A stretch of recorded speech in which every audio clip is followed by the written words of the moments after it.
Kita semua pernah mendengar cerita tentang orang yang tiba-tiba menjadi kaya dalam sekejap, padahal tidak ada warisan, tidak ada lotre, bahkan tidak ada bisnis yang meledak. Seringkali, kisah-kisah itu berakhir dengan sensasi rahasia yang ternyata hanyalah kebiasaan sederhana yang dijalankan secara konsisten tanpa banyak sorotan. Di balik gemerlap dunia investasi besar atau startup yang melesat, ada sekumpulan orang biasa yang mengumpulkan kekayaan secara diam-diam, bukan karena mereka menemukan formula ajaib, melainkan karena mereka menanamkan kebiasaan yang jarang terlihat namun terbukti efektif. Pada kesempatan kali ini, saya ingin mengajak Anda menelusuri jejak langkah mereka, mengurai mengapa kebiasaan-kebiasaan itu sering terlewat, dan bagaimana Anda dapat mempraktikkan semuanya dalam kehidupan sehari-hari. Masalah utama yang sering dihadapi banyak orang dewasa di rentang usia 20 hingga 45 tahun adalah rasa stagnasi finansial. Gaji yang masuk tiap bulan terasa cukup, namun ketika akhir bulan tiba, tabungan tetap tipis, dan impian memiliki rumah atau pensiun nyaman tampak semakin jauh. Seringkali, penyebabnya bukanlah kurangnya penghasilan, melainkan kebiasaan yang tidak terstruktur.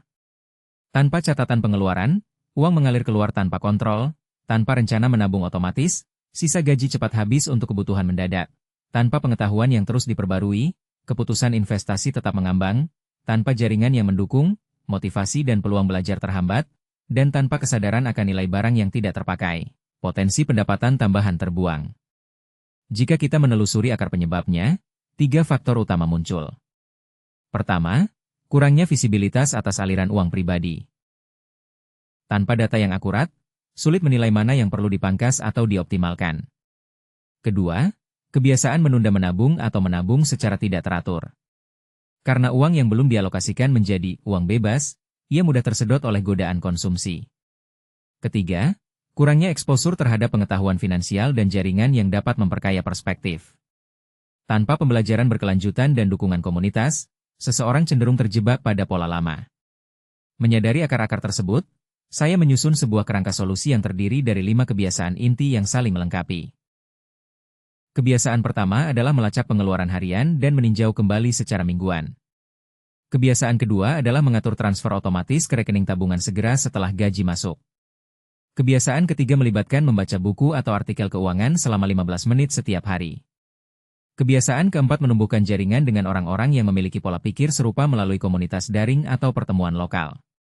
Kebiasaan kelima menekankan minimalisme, yaitu secara rutin menyingkirkan barang yang tidak terpakai dan menjualnya kembali. Kombinasi kelima unsur ini membentuk fondasi yang kuat untuk mengubah alur keuangan pribadi menjadi lebih terarah, produktif, dan berkelanjutan. Langkah pertama yang harus Anda ambil adalah menyiapkan sistem pencatatan pengeluaran yang sederhana namun konsisten. Pilihlah aplikasi catatan keuangan di ponsel atau bahkan buku catatan kecil yang selalu Anda bawa. Setiap kali Anda mengeluarkan uang, catat secara detail apa yang dibeli, berapa harganya, dan kategori pengeluarannya. Kunci di sini bukan sekadar mencatat, melainkan melakukannya setiap hari tanpa pengecualian. Setelah seminggu berlalu, luangkan waktu 1 atau 2 jam untuk meninjau catatan tersebut. Lihat pola pengeluaran yang berulang, misalnya kopi di kedai setiap pagi atau langganan layanan streaming yang jarang dipakai. Identifikasi mana yang dapat dipangkas atau diganti dengan alternatif yang lebih hemat. Pada saat yang sama, buatlah ringkasan total pengeluaran per kategori dan bandingkan dengan pendapatan bersih Anda. Jika total pengeluaran masih melebihi batas yang Anda tetapkan, lakukan penyesuaian pada minggu berikutnya. Proses tinjauan mingguan ini memberi Anda gambaran yang jelas tentang aliran uang dan menjadi dasar bagi keputusan finansial selanjutnya. Setelah Anda memiliki visibilitas yang lebih baik, langkah selanjutnya adalah mengunci kebiasaan menabung secara otomatis. Begitu gaji masuk ke rekening utama, atur agar sejumlah persentase tertentu, misalnya 10 atau 20%, langsung dipindahkan ke rekening tabungan atau investasi yang terpisah. Pengaturan ini dapat dilakukan melalui fitur transfer otomatis di bank atau aplikasi keuangan yang Anda gunakan. Penting untuk melakukannya segera setelah gaji masuk, sebelum uang sempat terserap oleh kebutuhan harian. Dengan cara ini, menabung tidak lagi menjadi keputusan yang harus dipikirkan kembali setiap bulan, melainkan menjadi mekanisme yang berjalan otomatis. Jika pada awalnya persentase yang Anda pilih terasa berat, mulailah dengan angka kecil dan tingkatkan secara bertahap seiring pengeluaran Anda menjadi lebih terkendali. Kebiasaan ini tidak hanya meningkatkan jumlah tabungan, tetapi juga mengubah mentalitas Anda menjadi bayar diri sendiri dulu, baru sisanya. Sementara uang mengalir ke tabungan, pengetahuan tentang cara mengelolanya harus terus tumbuh. Luangkan 15 menit setiap hari untuk membaca materi keuangan, baik itu buku klasik tentang investasi, artikel terbaru tentang pasar modal, atau blog yang membahas strategi pengelolaan uang pribadi. Pilihlah waktu yang konsisten, misalnya setelah sarapan atau sebelum tidur, sehingga kebiasaan ini menjadi bagian tak terpisahkan dari rutinitas harian. Fokus pada pemahaman konsep dasar terlebih dahulu, seperti perbedaan antara aset dan liabilitas, pentingnya diversifikasi, atau cara kerja bunga majemuk. Setelah dasar terbentuk, Anda dapat melangkah ke topik yang lebih spesifik, seperti strategi reksadana, investasi saham, atau perencanaan pensiun. Membaca secara singkat namun rutin lebih efektif daripada menumpuk bacaan dalam satu sesi panjang yang mudah terlewat. Selama proses ini, catat poin-poin penting yang Anda temui, dan sesuaikan dengan situasi keuangan pribadi Anda. Pengetahuan yang Anda kumpulkan akan lebih bermakna bila diiringi dengan dukungan komunitas yang sejalan.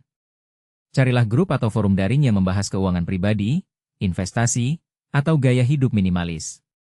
Bergabunglah dalam diskusi, ajukan pertanyaan, dan bagikan pengalaman Anda. Jika memungkinkan, ikuti pertemuan lokal atau meetup yang diadakan oleh komunitas tersebut. Interaksi langsung dengan orang-orang yang memiliki tujuan serupa akan memberi Anda dorongan motivasi, memperluas jaringan, dan membuka peluang kolaborasi, seperti program investasi bersama atau tantangan menabung.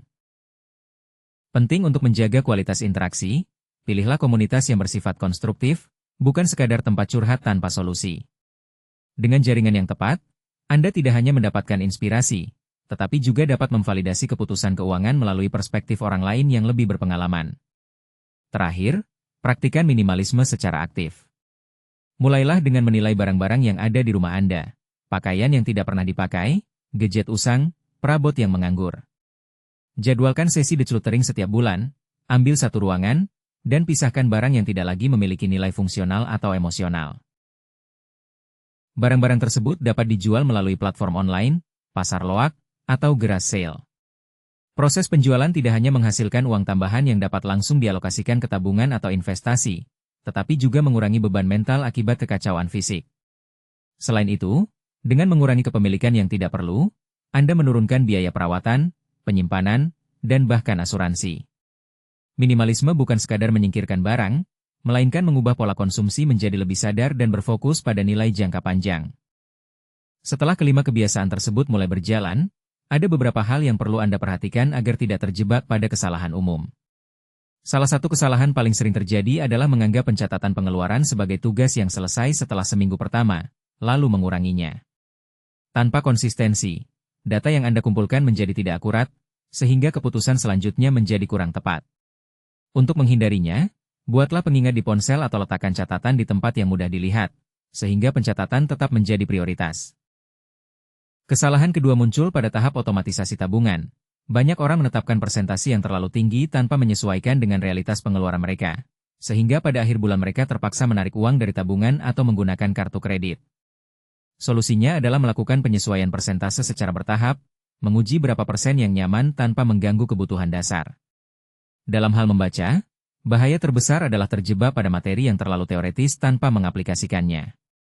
Membaca buku tentang investasi tanpa mencoba membuka rekening investasi kecil atau tanpa menguji konsep diversifikasi dapat membuat pengetahuan tetap berada di level abstrak.